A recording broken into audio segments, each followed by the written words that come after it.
സംസ്ഥാനത്ത് ഇപ്പോൾ വിതരണം ചെയ്തത് മാർച്ച് ഏപ്രിൽ മാസത്തെ ക്ഷേമ പെൻഷനാണ്. ഇനി ക്ഷേമ പെൻഷൻ 2000 രൂപ ലഭിക്കുന്നത് മെയ് മാസത്തേതാണ്.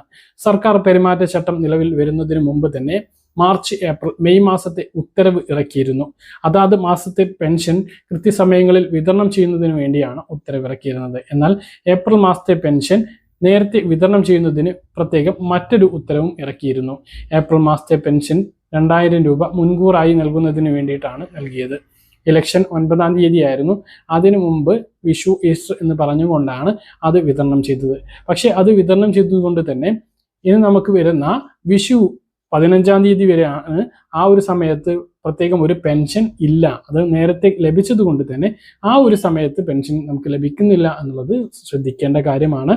മറ്റൊരു പ്രധാനപ്പെട്ട കാര്യം, ഇനി നമുക്ക് പെൻഷൻ ലഭിക്കുന്നത് 25-ാം തീയതിയാണ് സാധാരണ പെൻഷൻ ലഭിക്കുന്നത്. അപ്പോൾ ഓരോ മാസവും അങ്ങനെയാണ് ഉണ്ടാവാറ്. അപ്പോൾ ഈ മാസം ഇനി